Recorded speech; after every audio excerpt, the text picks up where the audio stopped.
내키지 않아 있던 동생을 설득해 결국 베트남으로 넘어가게 됩니다. 제가 보면 조금 더 여자를 잘 보지 않을까라는 생각에 그냥 지금 와이프를 그냥 선택하게 됐어요.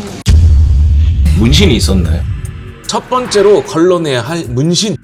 예, 있습니다. 예, 있습니다. 꽃 모양의 문신, 별 모양, 아주 큰 장미 문신이. 그러면 페이스북 그런 거 확인을 아예 못했습니다. 업체에서 말도 안 해주고 조금 부족하더라도 가르치면 되지 않을까. 베트남 말로 뭐라 하면서 이렇게 손 뿌리치면서 물어가지고 어지간히 세게 물었긴 한 것 같습니다.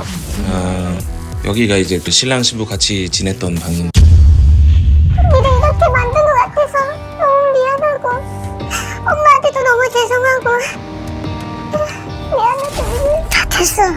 뭐 이렇게 잘 살면 돼. 됐어.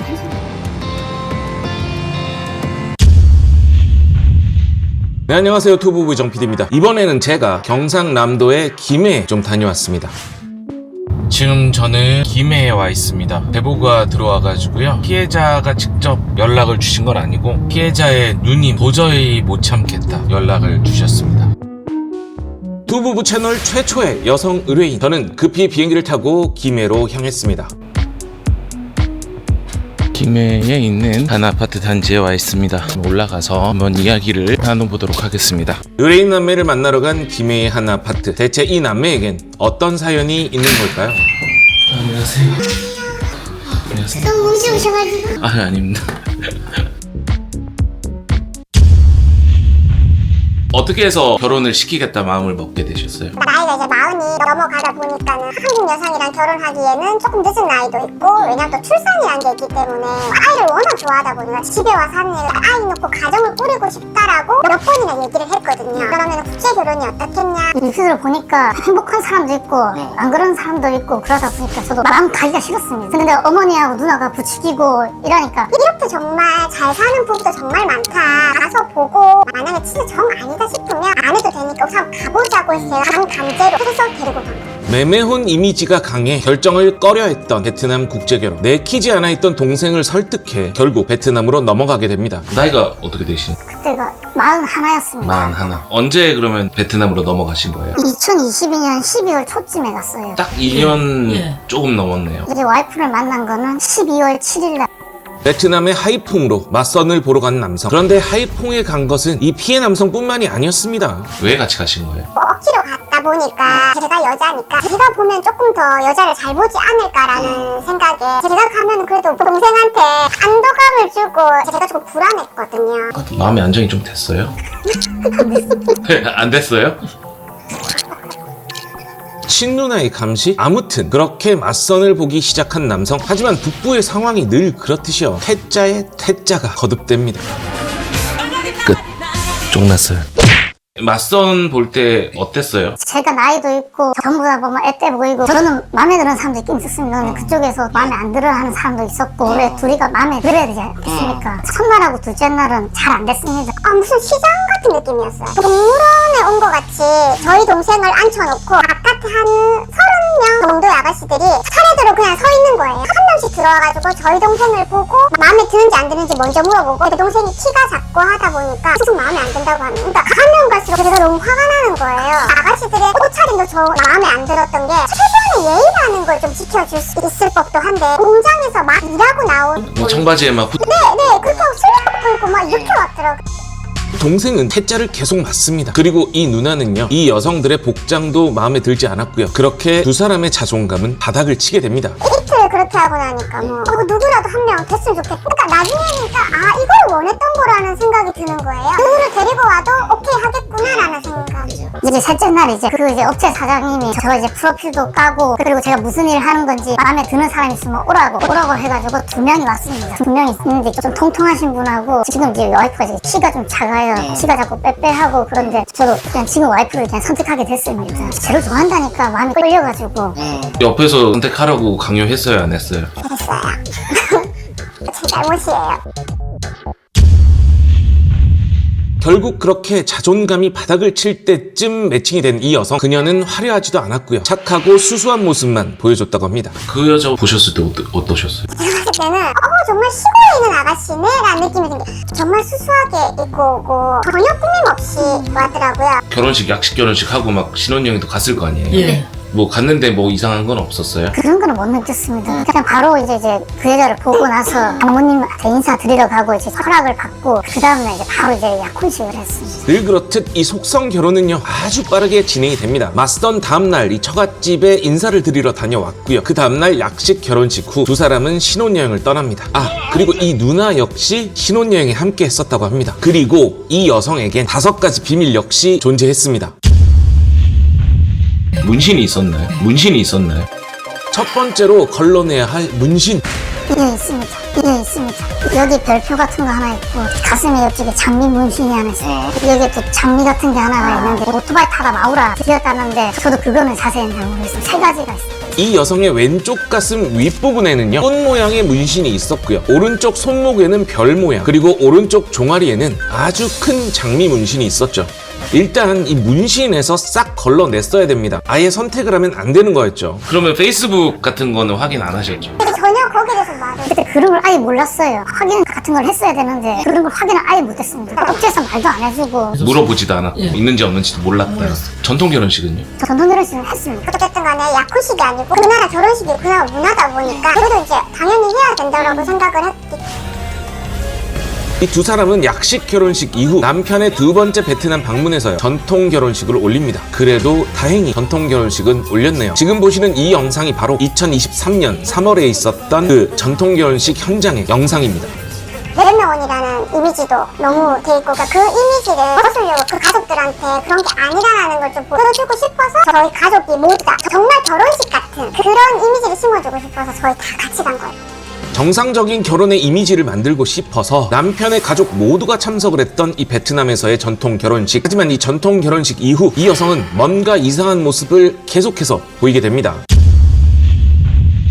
돈 요구가 있었나요? 처음에 이제 핸드폰 있지 않습니까? 너무 통화가 안 됐습니다. 문자를 보내도 영상통화를 해도 답변이 없었어요. 문자를 보내면은 12시간, 10시간, 7시간 친구하고 놀았다. 잔다고 못 받았다. 한 며칠 있다가 폰이 안 된다. 그래가지고 오빠가 전화를 해도 내가 못 받았다. 뭐 그렇게 말을 하는 거예요. 비싼 건 못 사주지만 돈은 그냥 붙여줬습니다. 근데 어쩌다 한 번씩 보면은 용돈이 안 들어왔다. 그런 것도 물어보고 시험 치는 거 있으면 그것도 얼마 안 되는 거 3만 원인가 그것도 돈 달라고 하고 그거는 뭐 업체한테 얘기하거나 뭐 하지 않았었어요? 알아본다고 하더니만 그거 알아보지도 않고 업체 사장은 제 생각으로는 돈만 받으면 끝이다. 연락은 잘 되지 않았고요. 그 누구의 제재도 없이 지속된 금전 요구. 일반적으로 이 정도 금전 요구가 지속되면요 파혼의 책임은 무조건 여자에게 있을 수밖에 없습니다. 그런데 의외의 복병은요 업체가 아니라 가족이었습니다. 돈을 이렇게 많이 달라고 한다는 거를 가족들한테도 얘기를 좀 했어요? 가족들한테 얘기는 안 했습니다. 저한테는 뭐 내가 뭐 이거 달라고 한다 이러면 누나도 뭐 필요하니까 주라 뭐 이렇게 해가지고 얼마 안 되는 돈이니까 그냥 줘라. 보통 이 업체 대표의 입에서 많이 나오는 말이죠. 그런데 이 말이 의뢰인인 누나의 입에서 나왔다는 사실이 아주 충격적입니다. 그럼 대체 왜 이 누나는요 동생에게 돈을 주라고 말했던 걸까요? 저한테 카톡 보낸 것만 2건이 있었거든요. 저한테 얘기를 했는데 남편이 내가 다 이렇게 필요해 달라고 하는데 주지 않아요 라고 카톡이 왔더라고요. 메이크업 배우고 싶어요 라고 얘기를 하더라고요. 그 정도 하니까 당연히 저는 좋게 생각했죠. 아 그래? 그래서 뭐 10만 원이라고 얘기를 하더라고요. 그래서 얼마 안 하니까 그래서 동생한테 알겠어 로아 기다려 언니가 한테 얘기해서 붙여줄게. 그러니까 언니 고마워요 그러더라고요. 한 번은 한국어 공부를 또 더 하고 싶대요. 한국에 들어오기 전에 또 공부하고 싶대요. 그거 마음이 너무 예쁜 거예요. 그래서 저는 그래 너무 기특하길래 그렇게 많이 달라는 것도 아니고 뭘 배우고 싶다는데 그냥 보내줘 그래가지고 보내줬고 순간 얘를 안 고치고 저한테로 바로 연락이 오더라고요. 제가 하면 다 된다라고 생각을 하는 것 같아요. 동생도 제가 자꾸 얘 편 들어주니까 더 이상 저한테 이런 것까지 얘기를 안 하더라고요. 좀 답답하셨겠는데 너무 외로우셨을 것 같은데. 화도 많이 났죠. 근데 싫어하다니까 그냥 다 보내줬죠. 그냥 또 얘기하면 또 엄마도 또 신경 쓰일까봐 누나도 다 해주라 뭐 이래갖고 뭐 또 얼마 안 되는 거 뭐 돈 가지고 또 트러블 생기기 싫어가지고 배우고 싶었던 것이 많아 보였던 베트남 올케. 큰 돈이라고 생각하지 않았던 누나는요 동생에게 돈을 보내라고 말합니다. 그렇게 이 가족 간의 대화 역시 단절이 되어 갑니다. 그리고 이 여자는 한국에 입국을 하죠.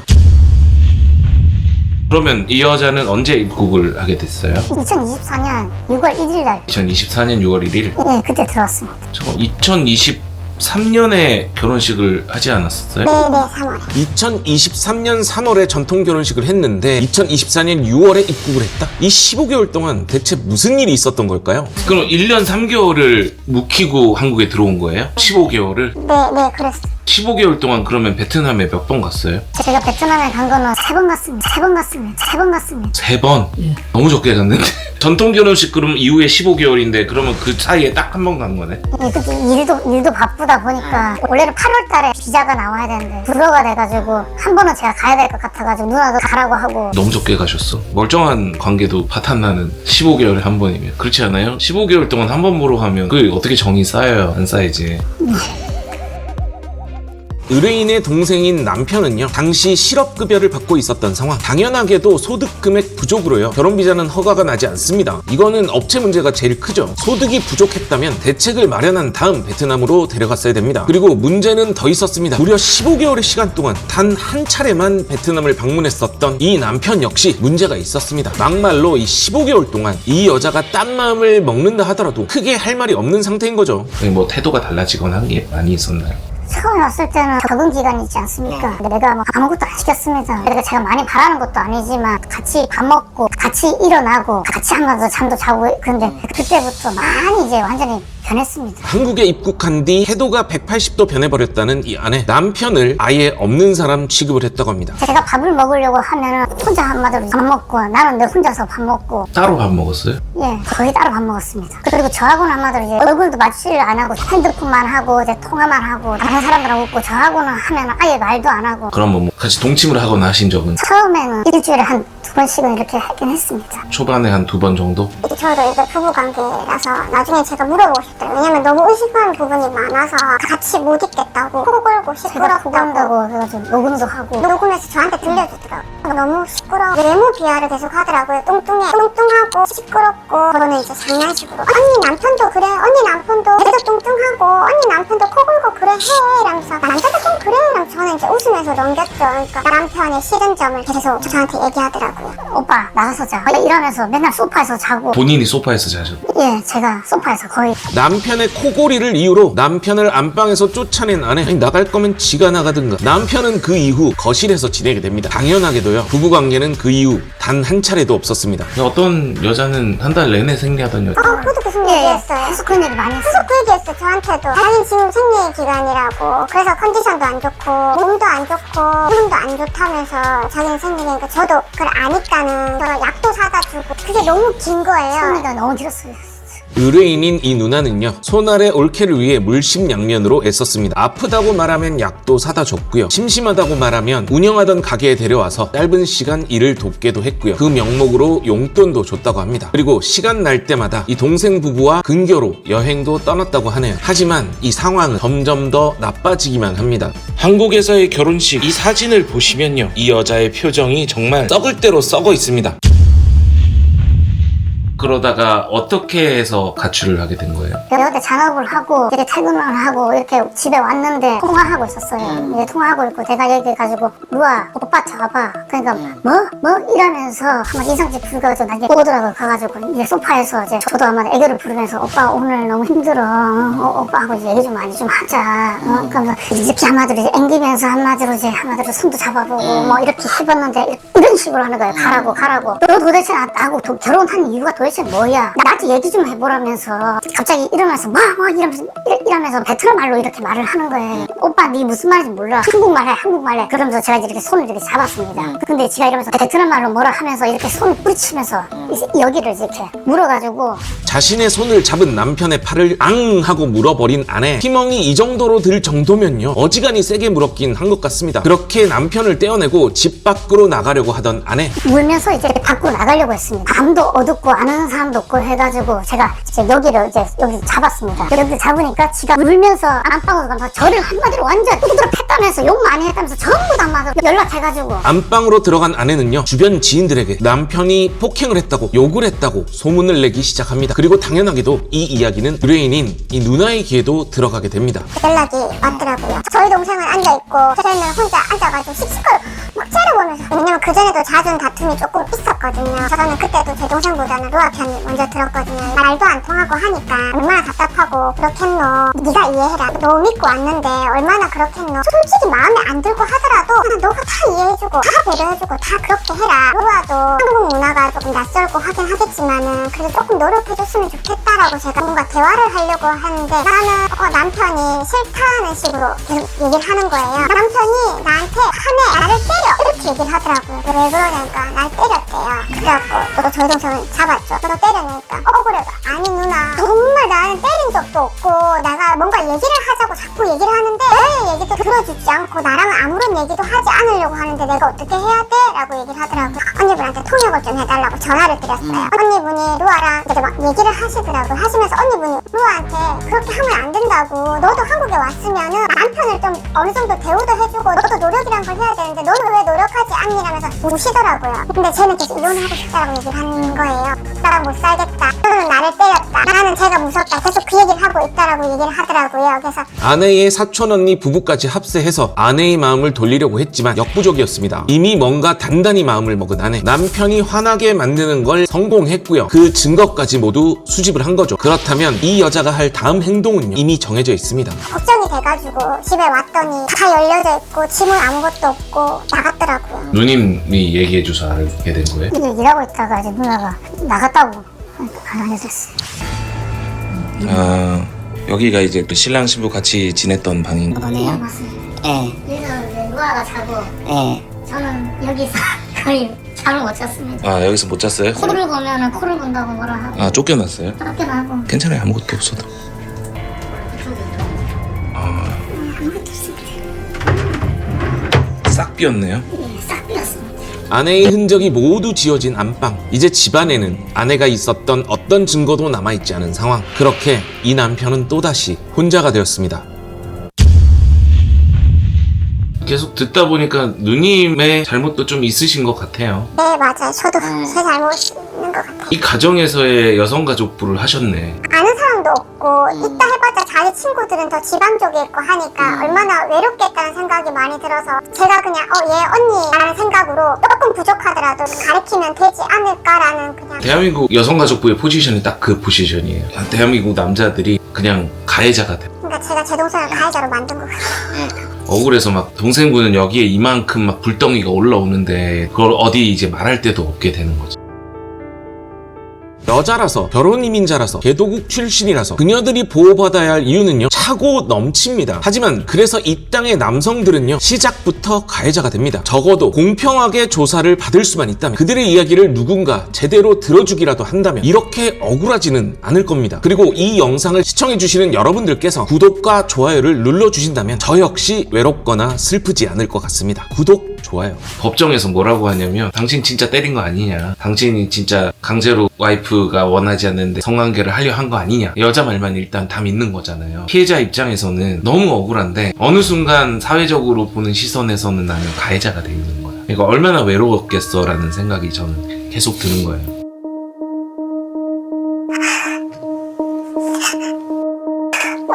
너무 미안하고 누나가 네 얘기를 좀 들어줬어야 되는데 정작 힘들어할 내 가족 얘기는 안 들어주고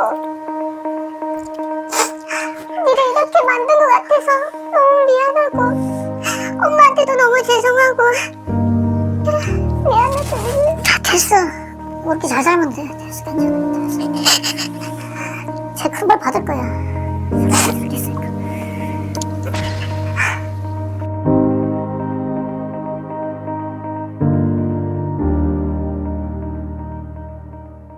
결국 시작된 두 사람의 법정 공방. 집에 들어가고 싶어 하는데 받아줄 수 없겠냐? 루아 지금 잘못한 거 알고 있어서 언니 마음에 뭐 미안하고 가정폭력으로 고소하겠다. 잃어버리고 뭐 법적 조치할 거 다 하고 다 세우라.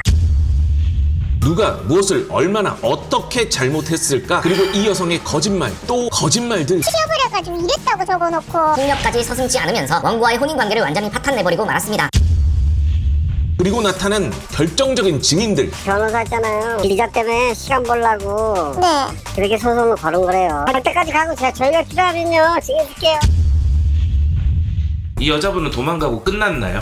가족분들이 여기 살고 계시니까 수소문을 했죠. 얘가 가출을 했다. 그러니까 가족분들이 너무 놀라셔가지고 연락이 안 된대. 왜냐면 페이스북을 해도 언니 연락은 아예 받지 않는다고 얘기하더라고요. 도망을 간 아내는 이미 결혼을 하고 한국에 와서 10년째 살고 있는 사촌 언니가 있었습니다. 심지어 한국 국적도 취득을 하고 아이도 낳고 아주 잘 지내고 있었다고 합니다. 이 결혼을 선택했던 이유 중에 하나 역시 바로 이 사촌 언니의 존재였습니다. 그리고 이들을 통해 들었던 소식. 어떤 친구가 얘기를 하는데 부산 쪽에 지금 가출해서 부산에 있다고 얘기를 하는 거예요. 그러면서 그 다음 날에 비행기표를 끊었다고, 베트남에 가는 걸 끊었다고 얘기를 하는 거예요. 그래 거기 가서 그냥 그래 베트남 가서 잘 살아라고 저는 그렇게 하고 있었죠. 가족분도 그 주위 사촌 언니나 남편분이 저한테 포기하세요. 얘는 아닌 것 같아요 라고 하고 저희 그냥 이혼하라는 식으로 하시길래 근데 다시 붙잡아 놓은들 안 나간다는 보장도 없고 가족분들이 너무 저희한테 완강하게 계속 그 말씀하시는 거예요. 아니라고.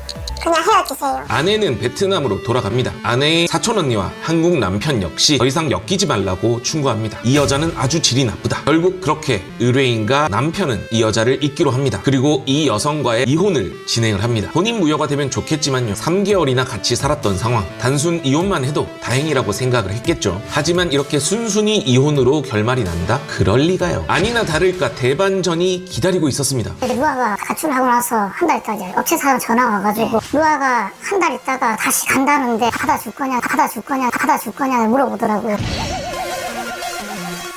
무슨 소리 하냐고. 나는 안 받아줄 거라고. 누나도 안 받아준다 그렇게 얘기했어요. 그래 놓고 나중에 출입국 관리소 그걸 한번 떼봤습니다. 그걸 한번 떼봤더니만 10월 20일인가 25일인가 들어왔어 이미? 들어왔습니다. 베트남에 돌아가 자신의 가족들과 잘 살 거라던 아내는요 2024년 10월 25일 몰래 한국으로 기어 들어왔습니다. 가족과 친척들에게 한 이야기와는 전혀 다른 상황. 그리고 남편에게 온 한 통의 메시지. 11월 중순인가 그때 돼가지고 카톡이 왔습니다. 한국에 들어왔다면서 야구하면 하자 얘기 좀 하자 만나서 이게 진짜가 아닌 것 같아가지고 차단했습니다. 더 이상 엮이기 싫었던 이 남편은요 아내의 카톡을 차단합니다. 그러자 이제 의뢰인인 누나에게 연락이 오죠. 심지어 아무런 연고도 없었던 대전의 다문화센터에서 연락이 옵니다. 센터에서 전화가 왔어요. 동생이 카톡 차단하고 연락이 안 되니까 저한테 연락이 왔더라고요. 루아가 지금 한국에 있다. 근데 언니 얘가 지금 너무 반성을 하고 있고 집에 들어가고 싶어 하는데 받아줄 수 없겠냐라고 얘기를 하시더라고요. 거짓말하지 마시고요. 이거 루아가 지금 어떻게 된 건지 정확하게 저한테 전달을 해주세요. 언니 신고하기 전에 다시 들어왔어요. 그러니까 왜 들어왔냐고요? 루아 지금 잘못한 거 알고 있어서 네 그래서 언니 마음에 뭐 미안하고 어머님이 마음에 미안하고 남편분 그냥 뭐 이혼 안 하자고 그래서 다시 들어가고 싶어요. 다른 거 생각 없어요 언니. 아니 그럼 한 달 동안 뭐 어디 있었는데요 걔가? 한 달은 여기 대전 살고 있는데 친구랑 같이 살고 있어요. 유학생 친구. 제가 이 여성의 틱톡을 살펴본 결과 이 여성은 대전의 한 유흥가 인근을 이렇게 카메라로 담아놨습니다. 너무나 이게 다분하게 어떤 의도가 느껴지는 거예요. 여태까지 카톡을 하면서도 한 번도 내가 잘못했고 자기가 부족하다는 얘기를 한 번도 한 적이 없어요. 그래서 남편이 나를 때렸고 남편이 나를 존중하지 않고 무시하고 그러니까 계속 그 얘기만 했었거든요. 의도와 목적은요 단 하나밖에 생각이 나지 않습니다. 이 여성의 비자가 12월에 만료가 되기 때문이에요. 그래서 제가 보기에는 이 여성은 비자 연장을 목적으로 남편 그리고 그 누나와 협상을 하고 싶었던 겁니다. 근데 바보가 아닌 이상 이 목적을 모를 수가 없잖아요. 그래서 더 이상 참아줄 수가 없게 됩니다. 떨어져니까 보니까 다시 돈 벌려고 들어온 거예요. 돈 벌려고. 미련 버리세요. 버리고요. 아니 미련 없어요. 저희도 미련이 없어요. 미련이 없는데 너무 화가 나가지고 그 기자로 다시 몰래 들어와서 자기가 이제 필요하니까 다시 전화 와서 한 번만 용서해달라고 다시 받아달라고 이렇게 얘기했던 자체가 너무 속상해서 누님 그냥 잃어버리고 뭐 법적 조치할 거 다 하고 다 하세요 그냥. 그래 그게 하라고 하세요. 못했어요 얘가. 진짜 못했어. 제가 보기엔 그래 제가 보기엔. 자기는 잘못할 거 없고 이렇게 자네 너희들이 내를 받아주지 않겠다면은 그럼 나도 내가 할 수 있는 걸 하겠다. 가정폭력으로 고소하겠다. 이런 식으로 장문의 카톡을 저한테 이게 한국어로 해가지고 카톡이 또 왔더라고요. 협상은 당연히 결렬이 되었고요. 이 여성은 곧바로 본색을 드러냅니다. 가정폭력으로 고소하겠다. 녹취본과 사진이 있다. 변호사를 사겠다. 아주 나쁜 것만 제대로 배워가지고요. 한국의 법과 이 가족을 농락하려고 하고 있습니다. 이 여자애가 와가지고 맞고소를 한 거예요. 가정폭력으로 소송을 건 거예요. 자기는 피해자고 때렸고 여기서 엄청 공포심을 느꼈고 나는 여기 살 수가 없다라고 얘기를 하더라고요. 4년 잘못할 거 없고 이렇게 자네 너희들이 내를 받아주지 않겠다면은 그럼 나도 내가 할 수 있는 걸 하겠다. 가정폭력으로 고소하겠다. 이런 식으로 장문의 카톡을 저한테 이게 한국어로 해가지고 카톡이 또 왔더라고요. 이 여자는 결국 2천만 원의 위자료가 포함된 이혼 소송으로 맞받아칩니다. 하지만 의뢰인인 이 누나는요, 이 고소장의 내용이 모두 거짓이라고 주장을 합니다. 손아래 옳게 이 여성이 심심하다고 해서 의뢰인의 가게에 잠시 데려와 잔일을 시키고 30만 원의 용돈을 준 것을 이 여성은 뻔뻔하게 취업을 하고 돈을 벌었다라고 주장을 하는 거죠. 어떻게 거짓말하는지. 제가 저 가게에 있잖아요. 와서 일하게 한 거 있잖아요. 제가 심심하대가지고 제가 일을 시킨 거잖아요. 그것도 일 시킨 것 같이 한국에 온 지 얼마 안 돼가지고 가게에 보탬이 되고자 뭐 30만 원 준 거 있잖아요. 그거를 하면서 자기는 가게에 취업을 해가지고 일했다고 적어놓고. 여기 부산 언니랑 통화했거든요. 그 집에. 그게 이제 그 변호사 있잖아요. 비자 때문에 시간 벌라고 네. 그렇게 소송을 걸은 거래요. 비자 연장하려고 일부러 그렇게 걸은 거래요, 보니까. 자, 이 여성이 조력자와 함께 작성을 했던 고소장을 잠시 읽어드리겠습니다. 피고는 작은 일에도 쉽게 화를 내며 돌발 행동을 하였기에 원고가 감당할 수준을 넘어섰는데 원고는 낯선 이국 땅에서 피고만을 믿고 의지하며 행복한 가정을 꾸리려 끝없이 노력하였지만 피고는 이와 같은 원고의 노력은 무시하는 것도 모자라 폭력까지 서슴지 않으면서 원고와의 혼인관계를 완전히 파탄내버리고 말았습니다. 그러나 피고는 본인의 잘못을 개선하려는 그 어떤 노력도 하지 않으며 원고에게 감당하기 어려운 고통만을 안겨주었습니다. 이로 인해 지난 혼인생활 동안 켜켜이 쌓인 부정적 감정들만 남은 원피고 두 사람의 모습을 돌이켜본 원고는 참기 힘든 허망함만을 느낄 뿐입니다. 이러한 혼인 파탄과 원고의 고통에 있어 피고는 명백한 유책 배우자라 할 것입니다. 이 여자한테 증거가 없잖아요. 있대요. 그리고 사진을 보여줬거든요. 그러니까 그게 증거 자료라고 사진이 하나 있더라고요. 저한테 그 사진을 보여줬는데 여기가 빨갛더라고요. 자, 보시면 이 여성의 가슴 윗부분이 빨갛게 되어 있는 상황. 상대 여성 측은요, 현재 이것이 가정폭력의 명백한 증거라고 제출한 상태입니다. 하지만 이 남편은요, 이 상처가 기억이 없습니다. 혹시나 가슴 쪽에 너가 밀었다든지 뭘 한 거 있니? 제가 물어보니까 나갈 때 이렇게 잡은 거 말고는 없는데. 자, 이 두 사진을 단순 비교해 주세요. 이 오른쪽 사진은요, 남편이 아내에게 물렸던 자국이고요. 이 왼쪽은 아내가 남편이 때렸다고 주장하는 상처입니다. 딱 봐도 누구의 상처가 더 아파 보이나요? 심지어 이 여성의 사촌 언니와 한국 남편은요, 이 여성의 불량했던 모습을 모두 기억하고 있고요. 법정에서 모두 증언해 주기로 합니다. 아시다시피 베트남 사람들은요, 웬만해서 가족을 공격하지 않습니다. 친척 역시 공격하지 않아요. 웬만하면 다 카바 쳐준다, 그런 거죠. 근데 이 사촌 언니가 보기에도요, 이 여성의 행동은 해도 너무했다. 같이 거세요. 걸어가고 저거 갈 때까지 가고 저희가 필요하면요 증인 쓸게요. 가서 여지껏 있었다는 거 겪은 일 저기 가서 증인 쓸 테니까 하세요. 다 이거 맞다고 하고 다들 앉아 하세요. 그거를. 이거 진짜 못해 처먹어갖고 야 나 진짜 이렇게 못해 처먹 한 10명 중에 8명을 이혼을 하는데 이게 다 이제 이런 식으로 이렇게 저걸 하나 봐요 다. 자, 여기 보이는 이 진술서가요, 이 여성의 사촌 언니가 직접 작성을 했던 진술서입니다. 자, 읽어드릴게요. 저는 루아의 고종 사촌 언니 땡땡땡입니다. 씨와 루아는 자주 부부싸움을 하고 저에게 여러 번 전화를 했습니다. 루아는 신랑이 때렸다고 거짓말을 했습니다. 땡땡씨는 착하고 성실하고 루아를 진심으로 사랑하는 것 같은데 루아는 오로지 돈을 목적으로 남편과 결혼한 것 같습니다. 이렇게 피해자인 남편을 위해 진술을 합니다.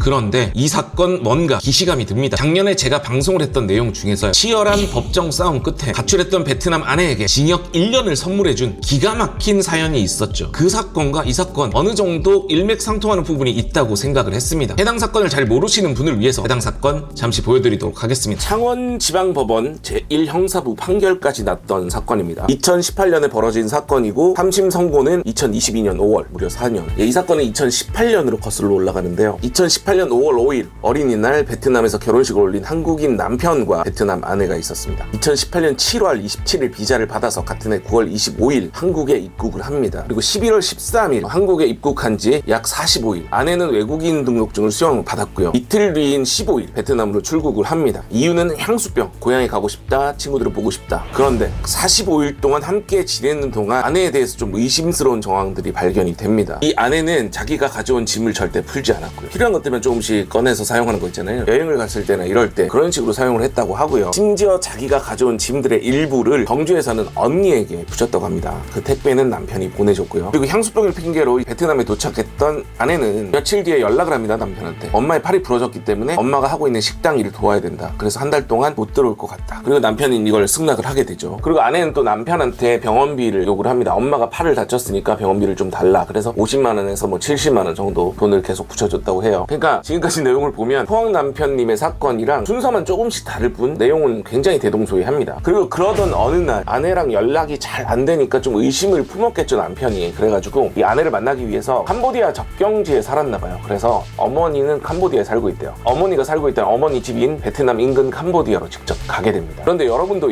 예상했다시피 거기에 아내가 없었어요. 사실 이 아내는 베트남에 왔다가 일주일 만에 다시 한국으로 입국을 하게 돼요. 그리고 경주에 있는 한 식당에서 일을 합니다. 남편 남편이 이제 처갓집에 가서 확인을 해보니까 장모는 팔이 부러지지도 않았고요. 병원비를 받은 적도 없다고 합니다. 그러니까 그 돈 역시 자기가 개인적으로 쓰기 위해서 갈취한 거죠.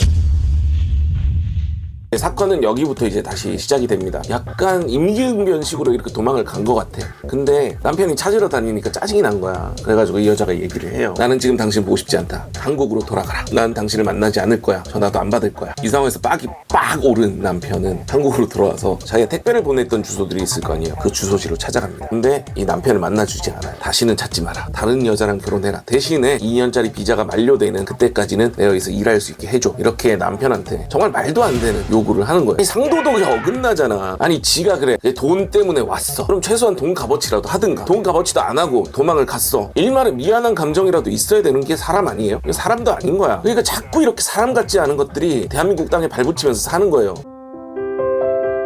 그래서 이 상황에 분노한 남편은 바로 혼인무효 소송을 들어가요. 그리고 승소를 합니다. 하지만 이 혼인무효 소송도 굉장히 오래 걸려가지고 그렇게 쉽게 판결이 나지 않습니다. 그래서 2018년에 고소를 했지만 남편은 2019년 8월 거의 1년 만에 이 혼인무효 판결이 났습니다. 그래서 해피엔딩이냐? 이 여자는 쫓겨났냐? 아니죠. 절대 안 그러죠. 이 인간들을 도와주는 인간들이 또 있다니까. 그래서 항소를 해요. 항소까지 해요. 그리고 2020년 11월 1년 3개월이나 지난 거야. 항소 기각. 2020년 12월 16일 최종 판결 확정. 판결의 요지는 그래요. 이 혼인 기간이 45일밖에 되지 않았다는 점, 외국인 등록증이 나오자마자 도망을 갔다는 점, 짐을 풀지 않고 생활한 점, 이 모든 것들이 의심의 정황입니다. 하지만 여기에 가만히 있으면 이 아내가 아니지. 여기에 가만히 있을 수 없잖아요. 이 여자는 남편이 자기를 성착취했다고 맞고소를 합니다. 질게 뻔한 재판인데 맞고소를 합니다. 딱 이유가 하나밖에 안 보여요. 이 맞고소를 하는 이유는 나중에 알려드릴게요. 이 맞고소에도 이 법원은 결국 남편의 손을 들어주게 됩니다. 증거가 부족하다. 그리고 그 진정성에 법원은 의문을 품을 수밖에 없다 하면서 남편의 손을 탁 들어주게 됩니다. 해피엔딩일까요? 원문을 다 읽어드릴게요. 피고인은 정상적인 부부생활을 하려고 했으나 비에 과도한 부부관계 요금 부당한 대우로 혼인관계가 파탄되어 이혼을 결심한 것이라고 주장하나 피고인이 정상적인 부부생활을 위해 노력했다고 남편이 혼인관계가 파탄을 이룰 정도로 아내에게 부당한 대우를 하였다고 볼 증거는 없고 오히려 남편은 피고인에게 우리는 부부다. 힘들수록 서로 기대고 의지해야 한다. 당신을 믿고 끝까지 보호하겠다. 라는 내용의 메시지를 보내면서 아내가 한국 생활에 적응할 수 있도록 도움을 주었다. 는 점이 참작이 됐습니다. 아내는 캄보디아에 일주일에 그냥 있으면서 남편의 연락을 피하였고 페이스북 계정도 알려주지 않고 숨겼다. 그리고 아내는 남편 모르게 한국에 입국하였음에도 그 사실을 숨기고 마치 캄보디아에 있는 것처럼 연락을 하면서 돈을 요구했다. 그리고 남편이 자신의 소재를 찾아다니는 것을 알고는 연락을 끊고 집으로 돌아오셨다. 만약 이 아내에게 진정한 혼인 지속 의사가 있었다면 적어도 아내를 애타게 찾고 있을 남편에게 연락을 하는 등 가정을 회복하려는 최소한의 노력을 했을 것이다. 그게 상식적이다. 이렇게 판결문에 나와 있습니다. 그래서 법원은 이렇게 판단을 해요. 피고인은 국내 입국 및 경제적인 목적을 가지고 범행을 저질렀고 자신의 잘못에 대한 진지한 성찰이나 반성이 없다. 그리고 범행을 부인한다. 그래서 이렇게 판결을 하죠. 피고를 징역 1년에 처한다. 도망간 베트남 아내를 징역 1년에 처한다. 이렇게 2022년 5월 10일 날 선고가 났습니다. 자, 이번 사건이 이 해당 사건처럼 징역 1년의 선고가 나오기는 힘들 수도 있습니다. 하지만 저는 이 사건을요, 저와 협업을 하고 있는 변호사님에게 의뢰를 하기로 했고요. 모든 증거를 모아서 이 여성을 법의 심판을 받도록 하겠습니다. 왜냐하면 이 여성 너무나도 악질적이고 이런 사건이 용인이 된다면 더 많은 피해자들이 계속해서 발생할 수 있기 때문입니다. 그게 너무 말이 안 되지. 앞뒤가 안 맞잖아요. 자기가 잘못했다, 반성을 하고 있다, 집에서 다시 잘 살아보고 싶다라고 얘기를 해놓고 유아 지금 잘못한 거 알고 있어서 네 그래서 언니 마음에 뭐 미안하고 어머님이 마음에 미안하고 고소장에는 무섭다, 공포였다 이렇게 얘기를 하는 것 자체가 두 개가 상충이잖아요. 확실한 증거가 남아있는 앞뒤가 다른 두 가지 상반된 주장. 남편분이 저한테 그러시더라고요. 누님 이거 옆에서 누가 얘 혼자 이렇게 할 수 있는 게 아니에요. 옆에 누군가가 조력자가 있다라고. 베트남 애들이 다 그렇게 한대요. 글을 배운 거죠. 배워서 그런 언니가 얘기를 하는데 변호사를 뭐 350만 원 정도면 산대요. 그렇게 하면 350만 원 정도만 두면 그게 소장을 날려준다고 지금 조선 언니하고 통화 애들이 그렇게 얘기를 하네. 그럼 지가 350만을 지가 내고 이걸 한다고요? 네, 그렇죠. 사람건 다 할게요. 저희가 옆에서 밑에서 뭐 증인 쓰고 다 할 테니까 맞서는 걸로 걸어 그렇게 하시라고. 이건 얘 진짜 못해 처먹었네. 혹시 얘 연락해요? 안 받아요 전화 지금. 본인이 어떻게 어린 나이에 이런 생각을 할 수가 있는지. 진짜 못해 처먹었네 진짜. 우리나라는 무죄 추정 원칙이잖아요. 일단 1심에서 선고가 났다고 하더라도 이 여자는 항소를 할 수가 있습니다. 형이 확정되지 않습니다. 그래서 이 여자가 항소를 지속적으로 요구를 하고 재판 출석 기일 변경을 지속적으로 할 경우 재판이 굉장히 길어질 가능성이 높습니다. 만일에 2년, 더 길어지면 4년, 결국 자유롭게 일하면서 한국 땅에서 경제적인 이득까지 다 취하는 거지. 그래서 결국 이로 인한 피해는 고스란히 한국 사람들, 이 한국이 지게 되는 피해인 거죠. 한국의 법, 한국의 제도를 교묘하게 이용을 해서 남편을 엿먹이고 있는 이 가출 여성들, 그리고 이런 여성들을 이용해서 돈벌이에만 몰두하고 있는 법무법인들, 그리고 이런 여성들을 고용해서 돈을 벌고 있는 유흥주점들. 이 나라에는요 지금 현재 너무나 많은 암세포들이 있습니다. 그리고 이런 암세포들이요 거꾸로 피해자인 남성들을 조롱하고 비난합니다. 그리고 이 나라는요 피해자를 가해자로 둔갑시킵니다. 어디서부터 잘못된 걸까요? 지금도 이 피해자들은요 어디 하소연할 곳이 없어서 뜬 눈으로 밤을 지새우고 있습니다. 마지막으로 여자한테 한마디 해주세요. 인생 그렇게 살지 마 진짜.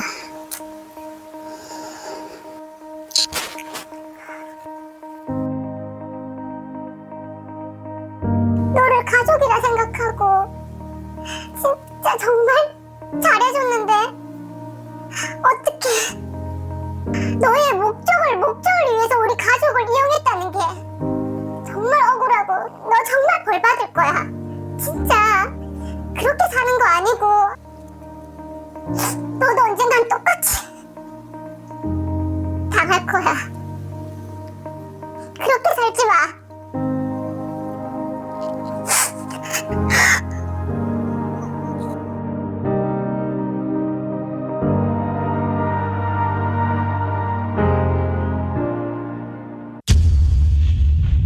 이 두 사람과 이 여성의 법정 공방, 저희 투부부 채널이 끝까지 지켜보도록 하겠습니다. 그리고 이 여성이 법의 심판을 받는 그날까지 여러분 모두의 관심이 필요합니다. 구독과 좋아요로 여러분의 힘을 보태주시기 바랍니다. 여러분의 관심이 더 나은 대한민국을 만드는 아주 큰 힘이 됩니다. 감사합니다.